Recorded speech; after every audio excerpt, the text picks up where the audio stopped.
వాళ్ళంతా certified mount climbers. Everest పర్వతాన్ని కూడా ఎన్నోసార్లు అధిరోహించినటువంటి మహామహులు ఉన్నటువంటి ఒక పెద్ద మౌంట్ క్లైంబింగ్ గ్యాంగ్. వాళ్ళంతా కూడా కైలాష్ పర్వతాన్ని అధిరోహించడానికి బయలుదేరారు. కొన్ని రోజులైతే వాళ్ళ తాలూకా ప్రయాణం సాగింది. కొంతవరకు వెళ్ళిన తర్వాత ఆశ్చర్యకరంగా వారి గోర్లు చాలా వేగంగా పెరగడం గమనించారు. అలాగే జుట్టు కూడా చాలా తొందరగా పెరగడం గమనించారు. అలాగే ముఖం పాలిపోవటం, ముఖం పైన ముడతలు, రోజు రోజుకి వాళ్ళ వయసులో మార్పులు అయితే గమనించారు. బయలుదేరి కొన్ని రోజులు అయింది, కానీ వాళ్ళ వయసులో మార్పులు ఆశ్చర్యకరంగా వాళ్ళ వయసు అయితే పెరగడం మొదలుపెట్టింది. సో అక్కడ వరకు వెళ్ళిన తర్వాత వాళ్ళకి అర్థమైన విషయం, ఇక్కడి నుంచి మనం మీదకు వెళ్ళలేమని చెప్పి అక్కడి నుంచి అయితే వెనక్కి వెనుదిరిగారు. కానీ 1 సంవత్సరం లోపల ఈ క్లైంబింగ్ గ్యాంగ్ ఏదైతే ఉందో, ఈ పర్వతారోహకుల టోటల్గా టీం ఏదైతే ఉందో, టీంలో అందరూ కూడా చాలా మిస్టీరియస్గా చనిపోవడం మొదలు పెట్టారనమాట. సో దీన్ని గమనించినటువంటి చైనా ఆ పైకి ఒక హెలికాప్టర్ని పంపించడం జరిగింది. ఏముందో తెలుసుకుందామని చెప్పి అక్కడి నుంచి కూడా చైనా కంప్లీట్గా ఈ మౌంట్ కైలాష్ క్లైంబింగ్ అయితే కంప్లీట్లీ బ్యాన్ చేసింది. అసలు ఏం దాగుంది ఈ కైలాష్ పర్వతం చుట్టూ?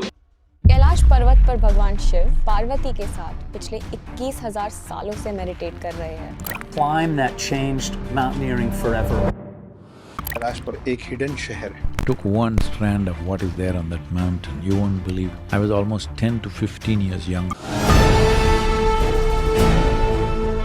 ఈ సరౌండింగ్స్ లో ఏదైనా శక్తి దాగుందా?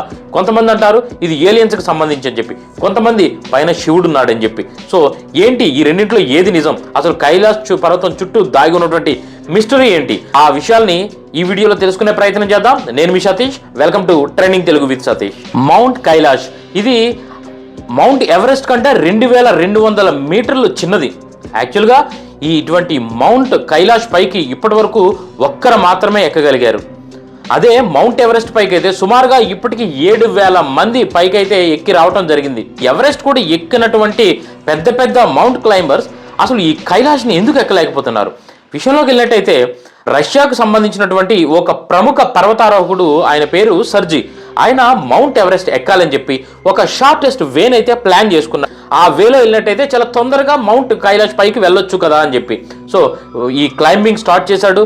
కొంతసేపటికి ఆయన అర్థమైన విషయం ఏంటంటే, ఎందుకో ఇది మనకి ఎక్కడం కరెక్ట్ కాదు అని చెప్పేసి ఆయనకే అనిపించింది. ఎందుకు ఎక్కలేని పరిస్థితి, ఆయన గోర్లు విపరీతంగా పెరగడం మొదలయ్యాయి, ముఖం పైన ముడతలు రావడం మొదలయ్యాయి. అక్కడి నుంచి మనం ఏదో డెసిషన్ అయితే చాలా తప్పు తీసుకున్నాం, ఎందుకో ఇది ఎక్కడం అయితే అంత కరెక్ట్ కాదని ఆయన మనసులో అనిపించి వెంటనే వెనదిరిగాడు అనమాట. కొంత దూరం వచ్చిన తర్వాత ఆయనకు అనిపించింది మనం వెనక్కి రావడమే కరెక్ట్ అని చెప్పి. ఈ రష్యన్ క్లైంబర్ వచ్చేసిన తర్వాత చైనా వాళ్ళకు సంబంధించినటువంటి ఒక ఫేమస్ మౌంట్ క్లైంబర్, ఆయన పేరు రైన్ హోల్డ్, ఆయన అయితే పంపించడం జరిగిందనమాట. గవర్నమెంట్ వాళ్ళకి చెప్పింది ఏంటంటే ఆయనకి, నువ్వు మౌంట్ కైలాష్ పై వరకు వెళ్ళి అక్కడ ఏముందో చూసి వెనక్కి రా అని చెప్పి. ఎవరి రైన్ హోల్డ్ అంటే వితౌట్ ఆక్సిజన్ మౌంట్ ఎవరెస్ట్ పై వరకు వెళ్ళి వచ్చినటువంటి ఘనత సింగిల్ పర్సన్. ఇప్పుడు వరకు 7,000 మంది ఈ మౌంట్ ఎవరెస్ట్ మీదకి వెళ్ళొచ్చిన వాళ్ళైతే వితౌట్ ఆక్సిజన్ అంతవరకు వెళ్ళొచ్చింది ఈయన మాత్రమే. అంత ప్రసిద్ధుడు ఈయన. సో ఈయన పంపించి నువ్వు పై వరకు వెళ్ళి ఏముందో చూసిరా అని చెప్పేసి పంపించడం జరిగింది. కొంతవరకు వెళ్ళిన తర్వాత ఈయన కూడా సేమ్ ఇంతకుముందు రష్యన్ క్లైంబర్ ఎవరైతే ఉన్నాడో ఆయనలాగే తిరిగి వెనక్కి వచ్చి అక్కడ ఉన్నటువంటి చైనా అఫీషియల్స్కి చెప్పింది ఏంటంటే, దీని పైకి వెళ్ళటం అనే నిర్ణయం సరైనది కాదు, అది ఎవరు ఎట్టి పరిస్థితుల్లో చేయొద్దు, ఇక మీద నాలాగా మీరు ఎవరిని దయచేసి పంపించి వాళ్ళ ప్రాణాలు అయితే తీయొద్దు అని. కానీ అసలు ఏం దాగుంది ఈ మౌంట్ కైలాష్ పైన? అయితే రైన్ హోల్డ్ చెప్పిన తర్వాత కూడా చైనా గవర్నమెంట్ వాళ్ళ తాలూకా ప్రయత్నాలని ఆపలేదు.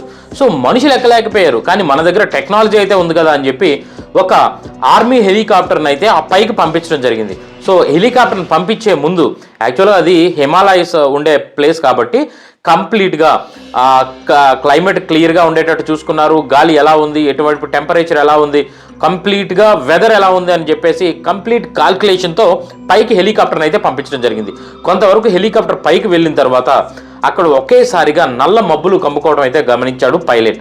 కంప్లీట్గా అక్కడ ఉన్నటువంటి అట్మాస్ఫియర్ మారిపోయింది, గాలులు రావడం మొదలుపడే, సుడిగుండాలు ఏర్పడ్డాయి, పైన సుడిగాళ్ళు అయితే ఏర్పడ్డాయి. సో ఇవన్నీ చూసిన తర్వాత హెలికాప్టర్ని కిందకైతే ల్యాండ్ చేశాడు. అంతా అయిన తర్వాత కంప్లీట్గా చైనా అప్పుడు డిసైడ్ అయింది ఏంటి అంటే, కంప్లీట్లీ మౌంట్ కైలాష్ క్లైంబింగ్ అనేది బ్యాన్ చేద్దాం అని చెప్పి ఈ రోజు వరకు కూడా మౌంట్ కైలాష్ తాలూకా క్లైంబింగ్ని చైనా బ్యాన్ చేయడం అయితే జరిగింది.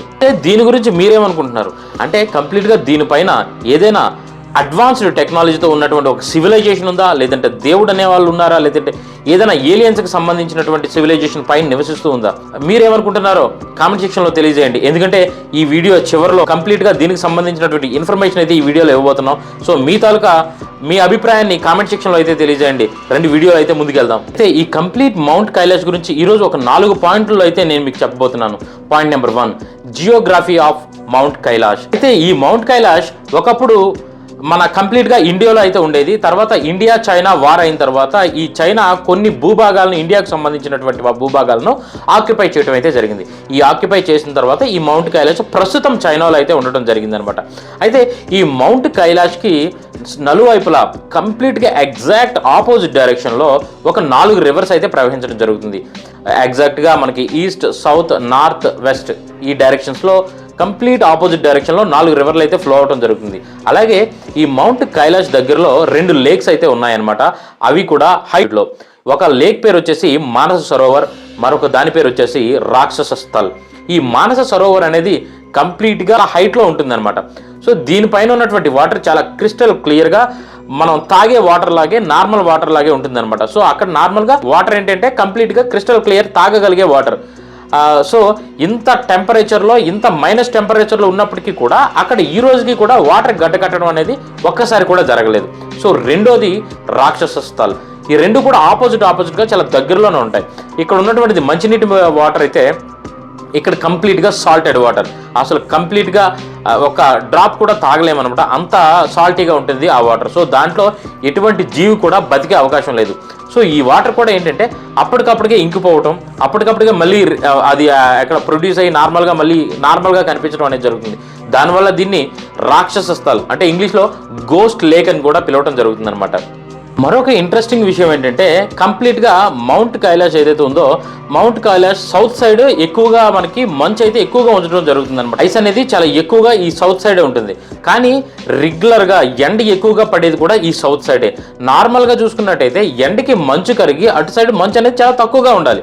కానీ ఇక్కడ దానికి డిఫరెంట్ ఆపోజిట్లో అక్కడ మంచు అనేది చాలా ఎక్కువగా పేరుకుపోయి ఉండటం అనేది జరుగుతుంది. సో దీనికి సైంటిఫిక్ రీజన్ ఏంటంటే, అయితే ఏదైతే మన భూమి ఉందో భూమికి కరెక్ట్గా మిడిల్ ఆఫ్ ది పోర్షన్లో ఈ మౌంట్ కైలాష్ అయితే ఉండటం జరిగింది అని చెప్పేసి చెప్పడం అయితే జరుగుతుంది. సో మీరు చూసుకున్నట్టయితే ఈ మౌంట్ కైలాష్ టాప్ నుండి స్టోన్ హెజ్ మీరు చూసుకున్నట్టయితే 6666 కిలోమీటర్ అయితే ఉండటం జరుగుతుంది. అలాగే నార్త్ పోల్ నుంచి కూడా సేమ్ డిస్టెన్స్ అయితే ఉండటం జరుగుతుంది. అలాగే సౌత్ పోల్కి చూసుకున్నట్టయితే దీనికి డబల్ 13,332 కిలోమీటర్ అయితే ఉండటం జరుగుతుంది. సో ఈ కంప్లీట్గా ఈ సెంటర్ ఆఫ్ ది ఈ ఎర్త్ ఉండటం వల్ల జియోగ్రాఫికల్ కండిషన్ ద్వారా కూడా ఈ రకంగా ఉండొచ్చు. Point number 2, the light and sounds mystery. 1999లో రష్యన్ సైంటిస్ట్ ఎర్నెస్ట్ తన బృందంతో కలిపి ఈ మౌంట్ ఎవరెస్ట్ పైకి వెళ్ళి అక్కడ ఉన్నటువంటి ఈ శిలలు ఏవైతే ఉంటాయో రాళ్ళు, వాటిపైన ప్రయోగాలు అయితే చేయడం జరిగింది. కంప్లీట్లీ ఈ ప్రయోగాలు చేసిన తర్వాత ఒక బుక్ని అయితే ఆయన రిలీజ్ చేయడం జరిగింది. ఆ బుక్ పేరే where do we come from, అసలు మనం ఎక్కడి నుంచి వచ్చాం అని చెప్పేసి. తర్వాత ఆయన డిసైడ్ చేసింది ఏంటి అంటే, ఈ టెస్టులు చేసి ఆయన ఫైనల్గా డిసైడ్ చేసింది ఏంటంటే, మౌంట్ ఎవరెస్ట్ అనేది ప్రకృతి సిద్ధంగా ఏర్పడినటువంటి పర్వతం కాదు, ఇది ఒక మ్యాన్ మేడ్ పిరమిడ్. సో ఇది మనకంటే ముందున్నటువంటి అడ్వాన్స్డ్ హైలైజ్ సివిలైజేషన్ ఏదైతే ఉందో వాళ్ళు నిర్మించినటువంటిది. సో దీనిపైన మీరు చూసినట్టయితే నైట్ టైం కంప్లీట్గా ఇది వేరే రకాలు తాలూకా ఆ చుట్టూ కూడా కలర్స్ని మార్చడం కానీ, వేరే రకాల వైబ్రేషన్స్ కానీ నైట్ టైం వస్తుందని చెప్పేసి ఆయన చెప్పడం జరిగింది. అదేవిధంగా లోకల్ వాళ్ళు కూడా రెగ్యులర్గా కూడా నైట్ టైం ఇవి వేరేగా మెరవటం కానీ, అక్కడ ఉన్నటువంటి వేరే రకాల వైబ్రేషన్స్ అనేవి మాకు తెలుస్తూ ఉంటాయి అని చెప్పేసి లోకల్ వాళ్ళు కూడా చెప్పడం జరిగింది అనమాట. దీని తర్వాత మరొక రష్యన్ సైంటిస్ట్ తన బృందంతో కలిపి వెళ్ళి అదే రాళ్లపైన ఇది ఎంతవరకు నిజం అని చెప్పి ఆయన ప్రయోగాలు అయితే చేయడం జరిగింది. తర్వాత ఈయన మరొక విషయాన్ని అయితే గుర్తించడం జరిగిందనమాట. ఆ ప్రతి రాయిలో కూడా కొంత ఎలక్ట్రిక్ మ్యాగ్నెటిక్ ఫీల్డ్ అనేది జనరేట్ అవడం అయితే గమనించాడు. ఆ ఎలక్ట్రిక్ మ్యాగ్నెటిక్ ఫీల్డ్ కూడా ఎంతంటే సుమారుగా 5000 GHz. ఇది మనం కృత్రిమంగా క్రియేట్ చేయలేనటువంటి ఒక మ్యాగ్నెటిక్ ఫీల్డ్. దీన్ని కంప్లీట్గా ఒక అడ్వాన్స్డ్ సివిలైజేషన్ మనకంటే ముందు ఉన్నది, ఇది కూడా కృత్రిమంగా క్రియేట్ చేసినటువంటి మ్యాగ్నెటిక్ ఫీల్డ్. ఇది మన చేతుల్లో అయితే లేదు. సో దీన్ని మనకంటే ముందున్నటువంటి ఏదైనా అడ్వాన్స్డ్ సివిలైజేషన్ దీన్ని తయారు చేసి ఉండొచ్చు అని చెప్పి ఒక చివరకైతే ఒక కన్క్లూజన్కి అయితే రావడం జరిగింది. 1938లో హిట్లర్ తన కంప్లీట్ బృందాన్ని, తన దగ్గర ఉన్నటువంటి కంప్లీట్ సైంటిస్టులను అందరినీ కూడా ఈ పర్వతం పైకి అయితే పంపించడం జరిగింది. సో వాళ్ళు కూడా అక్కడ ఉన్నటువంటి ఎలక్ట్రోమాగ్నెటిక్ ఫీల్డ్ని అయితే గుర్తించారనమాట. సో హిట్లర్ తాలూకు ఆలోచన ఏంటి అంటే ఇక్కడ సంథింగ్ ఏదో ఉంది, దీన్ని కానీ మనం పట్టుకున్నట్టయితే కంప్లీట్లీ విశ్వాన్నే మనం జయించవచ్చు అని చెప్పేసి వెళ్ళాడు. కానీ తనకు కూడా ఏం దొరకలేదనమాట. అయితే ఇక్కడ సైంటిఫిక్గా 2 రీజన్స్ అయితే ఉన్నాయి. ఒకటి వచ్చేసి ఇక్కడ ఏదైనా యాక్టివ్ వాల్కనో లోన్ అయితే ఉండే అవకాశం ఉంటుంది అనేవి, దానివల్లే ఇక్కడ ఈ తాలూకా మార్పులు, వాతావరణ మార్పులు కానీ ఇవన్నీ జరుగుతున్నాయని. నెంబర్ 2, ఇక్కడ ఏదైనా ఒక పెద్ద గుహ ఉండాలి.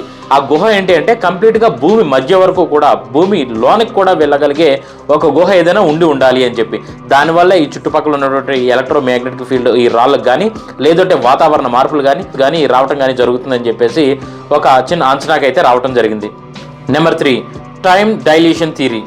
ఈ టైం డైలేషన్కి సంబంధించినటువంటి ఇప్పుడు వరకు ఎక్కిన సైంటిస్టులు కానీ నాసా కానీ ఒక 3 పాయింట్స్ని అయితే మనకి పబ్లిష్ చేయడం జరిగింది. Number 3, time dilation theory. యాక్చువల్గా మనం ముందు స్టార్టింగ్లో చెప్పుకున్నట్టుగా ఈ గోల్ ఎక్కువగా పెరగటం, అందరూ కూడా ఏ ఒక్కరికో కాదనమాట, ఎక్కిన ప్రతి ఒక్కరికి కూడా ఈ జుట్టు అనేది చాలా తొందరగా పెరగటం, ఈ ముఖం పైన ముడతలు రావటం, వయసు పెరిగినట్టు కనిపించడం, వీటన్నిటికీ సంబంధించి నాసా 3 థియరీలను అయితే మన ముందుకు తీసుకురావడం జరిగింది. ఒకటి యూవీ రేసెస్. ఈ యూవీ రేసెస్ ఎక్కువగా ఉండటం వల్ల ఈ స్కిన్ సెల్స్ డ్యామేజ్ అవ్వటం, మన బాడీ ఆటోమేటిక్గా ఈ డ్యామేజ్ అయిన స్కిన్ సెల్స్ని రిపేర్ చేసుకుంటుంది కనుక అది ఏంటి అంటే మనకి స్కిన్ సెల్ అనేది కొన్ని రోజులు అయితే ఉంటాయి అనమాట. సో ఇవి వెంటనే రిపేర్ అవడం, వెంటనే ఈ డ్యామేజ్ అయిన సెల్స్ని బాడీ లోపల దీని ప్రకారం రిపేర్ చేయడం వల్ల ఏజ్ అనేది తొందరగా పెరగడం అయితే జరుగుతుందని చెప్పేసి ఒక థియరీ. అండ్ నెంబర్ 2 వచ్చేసి లో ఆక్సిజన్ లెవెల్స్. ఇక్కడ ఆక్సిజన్ లెవెల్స్ అనేవి కంప్లీట్గా ఈ హై ఆల్టిట్యూడ్ ఉండటం వల్ల ఏంటంటే ఈ ఆల్టిట్యూడ్ వల్ల కంప్లీట్గా అక్కడ ఆక్సిజన్ లెవెల్స్ అనేవి చాలా తక్కువగా ఉంటాయి. దానివల్ల ఏంటంటే బాడీలో ఉన్నటువంటి మెటబాలిజం స్థాయిలు అనేది పెరిగి బాడీ ఎక్కువగా ప్రతిదాన్ని కన్జ్యూమ్ చేసుకోవడం వల్ల ఈ నీరసం లేదంటే ఈ ముఖం పైన ముడతలు ఇవన్నీ రావడం అయితే జరుగుతుందనేది ఇంకొక థియరీ. 3, electromagnetic field. ఈ ఎలక్ట్రోమాగ్నెటిక్ ఫీల్డ్ అనేది ఎక్కువగా ఉండటం వల్ల బాడీ పైన ఉన్నటువంటి హార్మోనల్ ఇంబ్యాలెన్స్ వల్ల కూడా ఇలా జరిగి ఉండొచ్చు అని చెప్పేసి. అయితే ఈ 3 రీజన్స్లో ఏ రీజన్ పక్కా అనేది మాత్రం ఇప్పటి వరకు నాసా కానీ ఎటువంటి సైంటిస్టులు కూడా తేల్చలేకపోయారు. అసలు యాక్చువల్గా దేనివల్ల ఇదంతా జరుగుతుంది అనేది ఇప్పటి వరకు కంప్లీట్గా ఒక స్పెసిఫిక్ రీజన్ అయితే బయటికి రాలేదు. ఇవన్నీ ఊహాగానాలు మాత్రమే. దీనిపైన అడ్వాన్స్డ్ సివిలైజేషన్ ఏదైనా ఉందా, మనకంటే అడ్వాన్స్డ్గా ఉన్న సివిలైజేషన్ ఏమైనా ఉందా, వాళ్ళు ఇదంతా నిర్మించడం వల్ల వీళ్ళేమైనా ఒక బ్యారికేడింగ్ టైప్లో ఏవైనా మనకి కంటికి కనిపించిన వాటిని ఇవన్నీ అక్కడ ఫిక్స్ చేయడం జరిగిందా, లేదు అంటే ఈ పైన మనం నమ్మేటట్టుగా ఏవైనా దేవునికి సంబంధించి ఇది ఏదైనా పర్వతమా, లేదంటే మన హిందూ సాంప్రదాయ ప్రకారం లేదా హిందూ దేవునికి సంబంధించినటువంటి మనకి చాలా వరకు విన్నాం ఈ రోజు వరకు కూడా, అది ఎవరికి సంబంధించింది అనేది. సో ఆయనే ఉంటున్నాడా అని చెప్పేసి ఒక స్పెసిఫిక్ రీజన్ అయితే ఇంతవరకు కూడా తెలియలేదన్నమాట. 4th point, spiritual journey. అయితే మహాభారతంలోకి వెళ్ళినట్టయితే 5 పాండవులు కంప్లీట్గా వాళ్ళ తాలూకా అజ్ఞాతవాసం కంప్లీట్గా ముగిసిన తర్వాత వీళ్ళందరూ కూడా మౌంట్ కైలాష్ ఎక్కుదామని చెప్పేసి వాళ్ళందరూ బయలుదేరుతారు. అక్కడి నుంచి ఒక్కొక్కరుగా చనిపోవడం అయితే మొదలవుతుంది. చివరగా పర్వతాన్ని లాస్ట్గా అధిరోహించిన మనిషి పేరే యుధిష్ఠిరుడు. అయితే నేపాల్లో చెప్పేది ఏంటి అంటే మిలారెపా అనే ఒక బుద్ధిస్ట్ మాంక్, ఈయనైతే కంప్లీట్గా తన స్పిరిచువల్ పవర్తో ఈ కంప్లీట్ శిఖరాన్ని అయితే ఎక్కి రావడం అయితే జరిగిందని చెప్పేసి అక్కడ ఉన్నటువంటి లోకల్స్ అయితే చెప్పడం జరుగుతుందన్నమాట. ఏముంది ఈ మౌంట్ కైలాష్ చుట్టూ, ఇక్కడ ఉన్నటువంటి ఈ కైలాష్ పర్వతం చుట్టూ ఉన్న రాళ్ళకి ఈ మ్యాగ్నెటిక్ ఫీల్డ్ ఎక్కడి నుంచి వచ్చింది, దీనిపైన నుంచి ఎటువంటి ఫ్లైట్స్ కానీ హెలికాప్టర్స్ కానీ ఎటువంటి ఫ్లై జోన్, కంప్లీట్గా నాన్ ఫ్లై జోన్ ఇదంతా కూడా. ఎందుకంటే దీనిపైనుంచి వెళ్ళేటప్పుడు వాళ్ళ తాలూకా రాడార్స్ కానీ వాళ్ళ తాలూకా కాంపాస్ సిస్టమ్స్ కానీ కంప్లీట్గా పనిచేయడం మానేస్తున్నాయి. అంటే దీని చుట్టుపక్కల ఏముంది, ఏదైనా అడ్వాన్స్డ్ సివిలైజేషన్ దీని చుట్టుపక్కల నివసిస్తుందా? ఈ కంప్లీట్ కైలాష్ పర్వత్ చుట్టూ కూడా ఎన్నో పెద్ద పెద్ద ఎర్త్క్వేక్స్ మన హిమాలయ చుట్టుపక్కల వస్తుంటాయి, కానీ ఈ రోజుకి కూడా ఒక్క ఎర్త్క్వేక్ కూడా ఈ కైలాష్ పర్వతం దగ్గర అయితే ఈ రోజు కూడా రికార్డు కాలేదు ఒకటి కూడా. అంటే ఇక్కడ ఏదైనా గుహ ఉండి అక్కడి నుంచి ఏదైనా ఈ గుహలో ఏదైనా అడ్వాన్స్డ్ సివిలైజేషన్ అనేది నివసిస్తుందా, అసలు ఏం జరుగుతుంది, దీని గురించి మీరేమనుకుంటున్నారు మీ కింద కామెంట్ సెక్షన్లో తెలియజేయండి. ఈ వీడియో నచ్చినట్టయితే మా ఛానల్ని సబ్స్క్రైబ్ చేసుకోండి. ఇటువంటి మరిన్ని వీడియోస్ కోసం మా ఛానల్ని ఫాలో అవుతూ ఉండండి. అంతవరకు సెలవు. This is Satish signing off.